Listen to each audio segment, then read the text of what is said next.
How you doing? I'm alright. Wait. Hello and welcome back. This week we get to sit down and chat to Marlon Brewster. He is one of the most fabulous human beings in Barbados. Marlon's gonna chat to us about what it was like growing up in the 90s as a gay guy, what it was like growing up in other Caribbean islands, and how that experience differed from Barbados, how he found his confidence and authenticity living in an outwardly homophobic island at the time, and above all, how Marlon keeps his powerfully positive mindset and energy. I just don't know how. This guy gives me life. Don't forget, we launched our podcast on Spotify and Apple Podcasts where you can catch the whole story. Now, in this episode, there's a lot of nuggets that I had to condense, so make sure you check that out, okay? Also, we launched our Patreon page, and as I say every week, for as little as $3, you can become a patron and help support the queer journey. Yay! Don't forget to like, subscribe, and comment, and let's meet fabulous.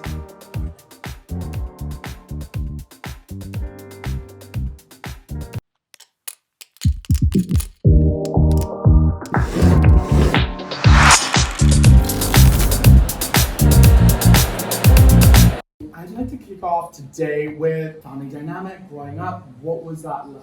I come from a lovable, fun family. It was always laughter. They were very caring, very loving. Mom and dad were the best. The key thing, laughter. It was always there. That was the heart of the house. You lived in St. Lucia, you lived in St. Vincent, you lived in Barbados. Mm-hmm. How did each of them differ? Was there any bullying or adversity you faced? Mm-hmm. I'm understanding that you were quite effeminate growing up, right? Yes, I was very feminine. According to my family, I had a feminine gait. Ooh, Anyway, wow. moving on. Thanks, Dad. Yes, thank Daddy. And I have no problems with being feminine. Barbados, I didn't really find it was difficult as a kid in primary school. It was easier, I find. I moved to St. Vincent and to St. Lucia. There is a preconceived notion that anyone that comes from Barbados as a little feminine is gay. So they're full of a lot of gay men, who sleep with other gay men, or down on the DL kind of thing, in Barbados. Yes. So it's from the time you say you are from Barbados, that's it. Wow. You are already put in that category, in that box. From those other Caribbean islands, did you get bullied quite a bit? The bullying and the meanness really wasn't at school in St. Vincent or St. Lucia, per se, in the school. More of it is outside of school. Okay. Like going to catch the van to go home in the van stand, then you get the guys, hey, batty boy, die, and all this kind of madness. Yeah. Stones being thrown at you, you name it. Especially if I'm walking in town or I'm passing a group of straight guys and I don't want them to see me. I try to dumb down who I was, as in dim my light. Yes. That kind of thing. It happens Not so letting much. myself be all I could have been because I felt fair. Yeah, you have to shift your mannerisms and Yes. your personality to abide. To Even this though plan. as a teenager at those times, I wasn't even aware of being able to actually dumb them down, I was who I was, but not realizing that's who I was at the time. So leads me into my next question is Yeah. when did you actually realize or feel confident enough to express that you were a part of the LGBTQ community? I think when we moved back To Barbados? to Barbados, and I met the best set of friends I think I've had to this day still. It was me saying to the world, you know what, I don't care anymore. Good. I am who I am. I don't give a you-know-who about you-know-what. I'm going to be all I can be, and this is it. And plus, at the time, I also too had friends that I aligned myself with that I think helped boost and bolster who I was become. Would you say that's where you found your confidence, is just surrounding yourself with people that were loving and accepting of you no matter what? I think so. I used to find it in my dress a lot. What I wore helped me feel more comfortable and confident in who I was. So I'd put on my ripped jeans, leather pants, a ripped up shirt with pins and all these things, tight clothes, high heel boots and all stuff. And I felt comfortable. I felt fierce. You know what I mean? I'm fascinated by that because so many people would love to do that, especially coming from a place like Barbados, Uh-huh. within their rooms, within their house, where they feel most confident. But how do you take that outside? How do you go into a homophobic community and express yourself so freely? Well, don't get me wrong, I knew where, when, and how. The places I went, I felt comfortable. I felt embraced in some places where I went. So I would always go to these places and I felt I could wear whatever I want. Yeah. No one cared in this space what I was doing or who I was, you know, be me. Yeah. So it's all about place and time. Place and people. time and people. Now, you're 18. I really want to understand what it was like being gay at that time. This is the late 90s. This is 96, 97, 98, 99. I did have my moments where I got bullied and teased. Like certain parts of the school I've passed and felt I've got something to say, and I'm like, okay, really, you have something to say now. Certain places in Barbados I would get it, you know, I wouldn't say rough places, just places where there was intolerance and ignorance and uneducated people. But I thought it was best to be bold and be me and, you know, put on what I want to put on. Yeah. And I felt, I think that's what it is too. I was an artist. I began to realize that I was an artist and create. And through that process, it helped cathartic to, you know, get everything out and show that this is who I was. Yeah, live a little bit more. Live a little bit more, Yeah. you know? Was there a lot? Was there a big gay community? Did you have a lot of friends? There were at a that time? few that were out. Yeah. But I was so funny that I didn't mix with that crew. I always mixed with everyone. I didn't put myself in a box where, okay, let's go gay now, so let me go hang out with all the gays. No, I just embraced everybody. Even if they didn't like me, I still embraced them because it was all about love. Absolutely. In retrospect now, looking back as I'm older, Yeah. I can see now that's what it was. It was Yeah. all about love, being inclusive. And you probably, you know, were seeking that inclusivity yourself. Myself, so why yes. not include? Why not include everybody at the same time? Because what I want, I put it out. If I gotta get it back.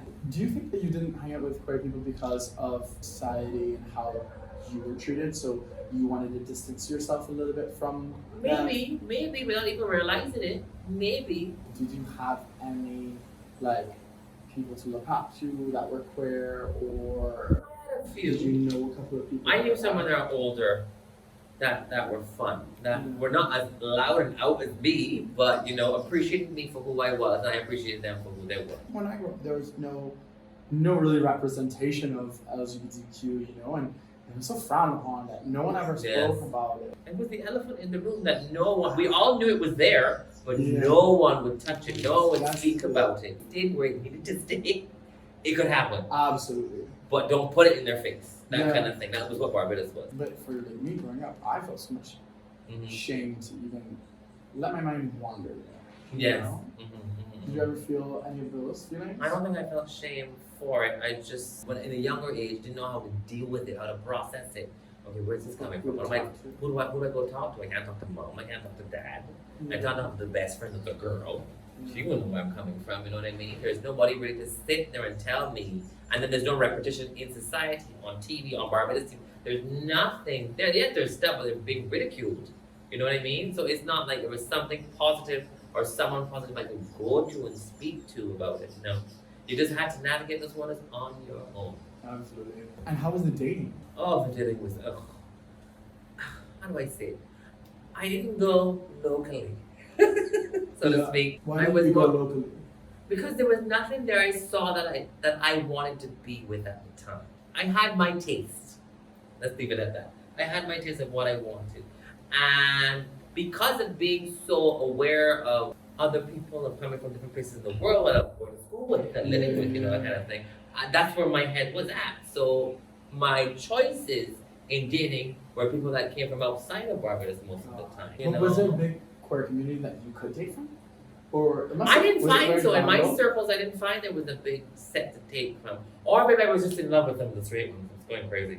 Because some of them were really cute. Soon after you moved to Toronto, which is a huge change from Barbados. Barbados has underground queer community. Mhm. There's not much freedom when it comes to sexuality here. No. And then you go to no. a city that is completely liberated. How was that journey for you? Ugh, it was like, hello, here I am now. The door is open, the gates are open. Yeah. Freedom. It was literally freedom. I think that's the word to use. I Freedom. love that. Just freedom to be you, to be whatever you wanted to be, to love whoever you wanted to love, to wear what you wanted to wear, to hold whoever hand you wanted to hold, and no one judge you.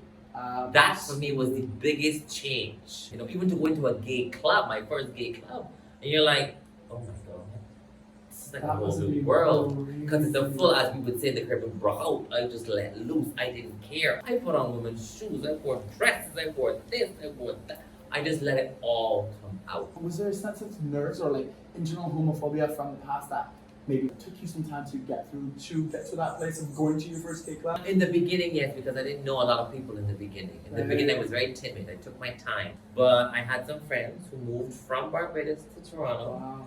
And they were gay and they were fun and they just showed me where to go. And the caterpillar became a butterfly and that was it. She became a butterfly! And we flew! It was fabulous. I enjoyed it. That is so fabulous. And it's such a liberating feeling to be in a space where you are completely accepted. What were some of the lessons that you learned by having that freedom? Never judge anyone by how they look.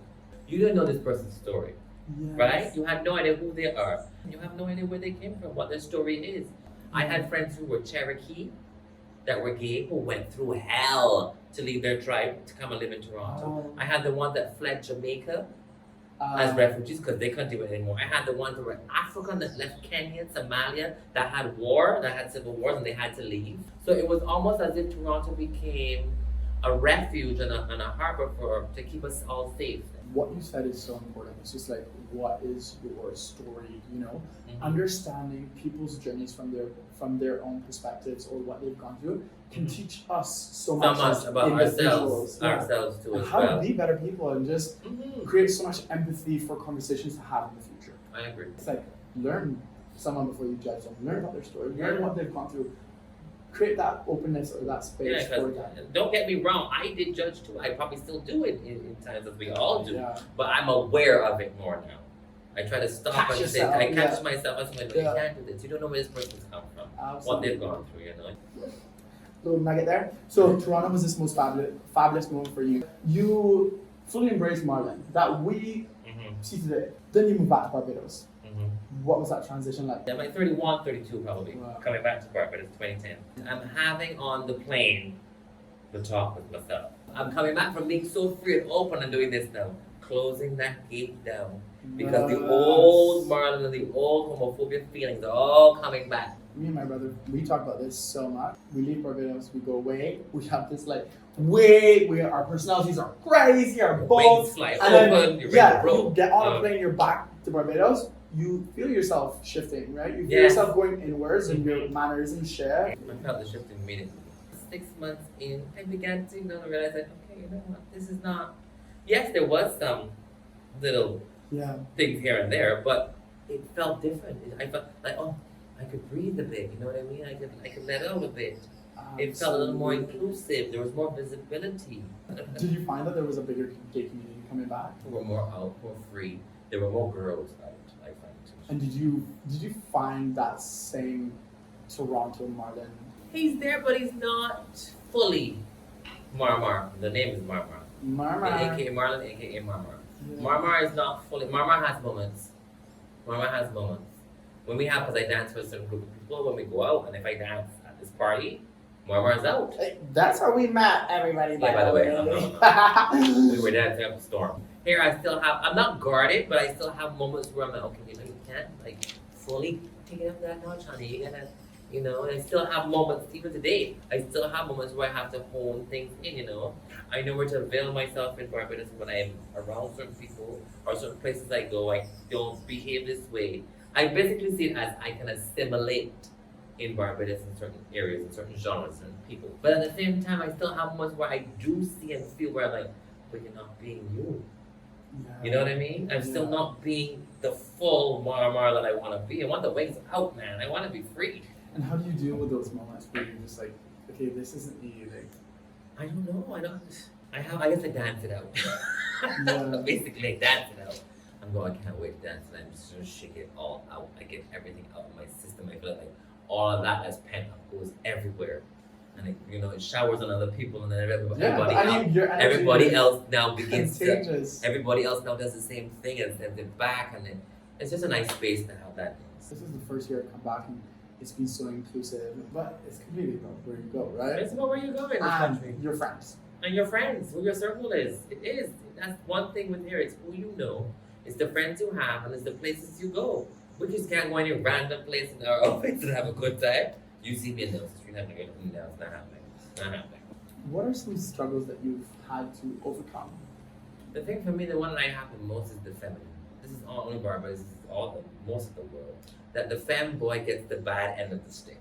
Yeah. That young kid that's so effeminate, is so, oh, he's acting like a girl, so that's it. You dumb him down. And I was a femboy. And I still have moments where I see myself as a feminine boy, a little queer feminine boy. And I just like it to be a little more inclusive. Yeah. People to be a little more embracing of the queer femme guy. Even my father would say, when they had me at school, and I was going through a depressive time at school, and they brought my parents into Parents Teachers Association meeting, blah blah blah. And I suddenly heard my father say, Marlon has a feminine gait. And it did hurt me. It just went like a light bulb. Well, he sees it. Maybe I am a feminine gait. Maybe I am, And you start to embrace it because he acknowledged it, because we don't talk about it or bring it up. Yeah. It's just there in the room. So you finally said it. I feel comfortable about it. So maybe I can embrace it more. Yeah. And that's what I want people to do. It's just that constant battle for inclusivity, right? Yes. And just like whoever you are, you should be allowed to express who you are, you should be allowed to just be yourself. When it comes to your family, how was, I guess, coming out to them? I think they always knew, especially mommy. Mommy always knew. And daddy then eventually verbalized that he knew.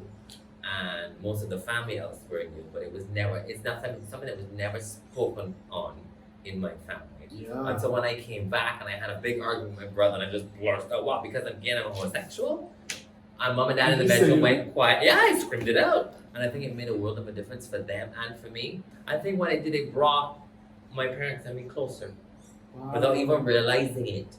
It brought my mother and I closer together.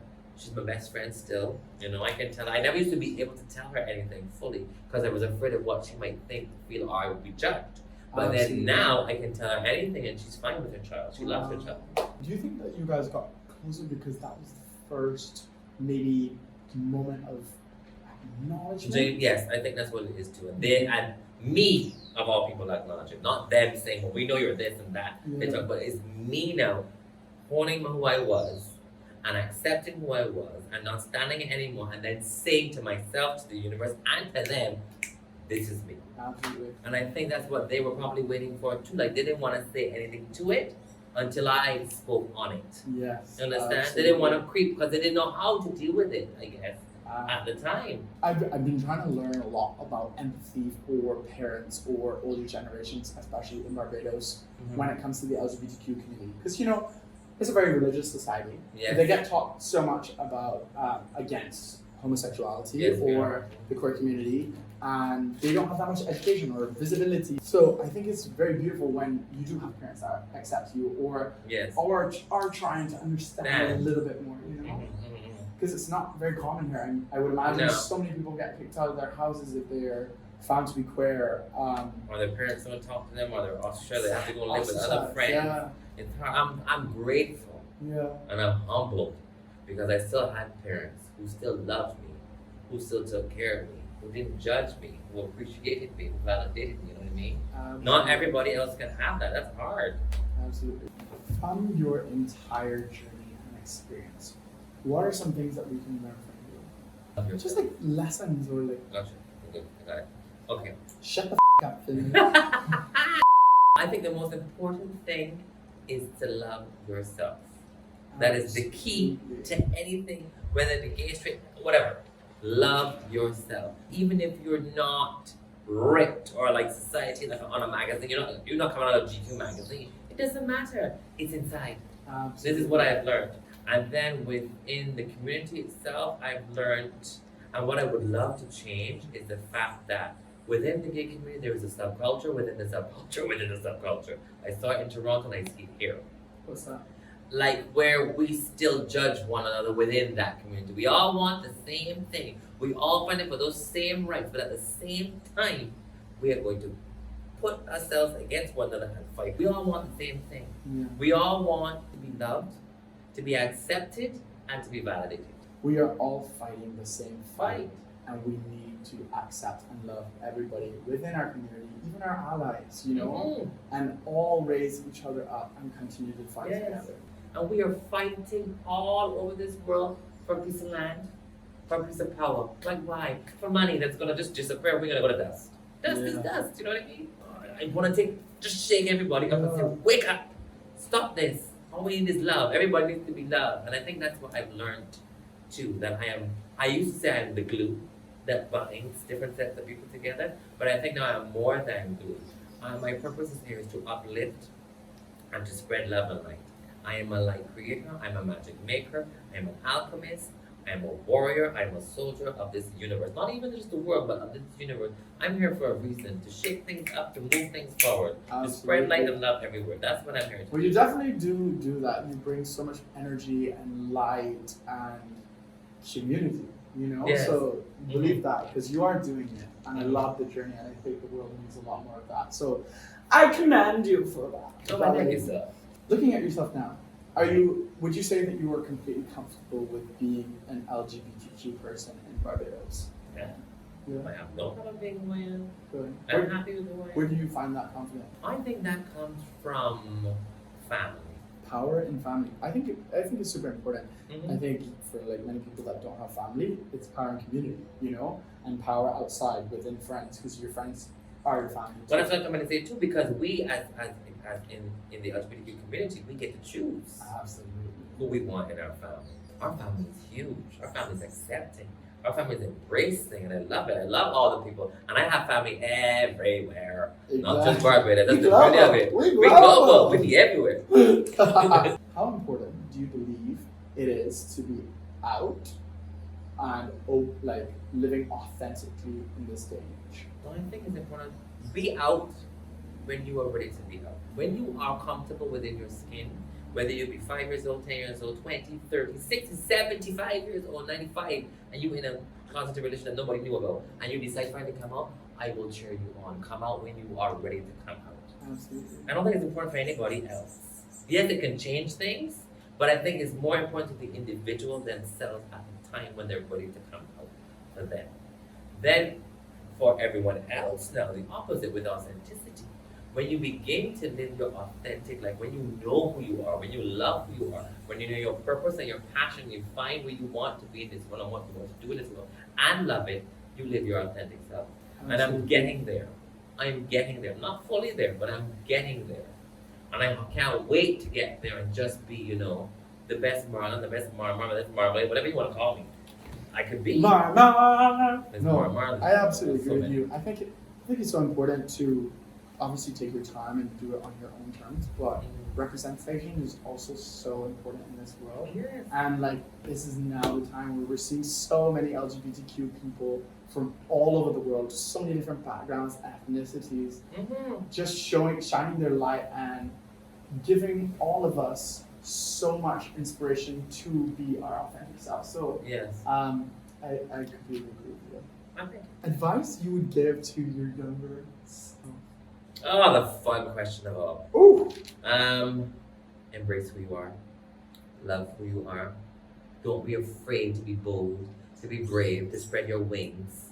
You know, don't be afraid to put on mommy shoes and walk around the house and think that someone is going to catch you and you'll be in trouble. Do what you want to do. Be you. Be the fun boy you want to be. Be the fembot that you want to be. Yes. You know what I mean? You know what? You're not here to please anyone but yourself.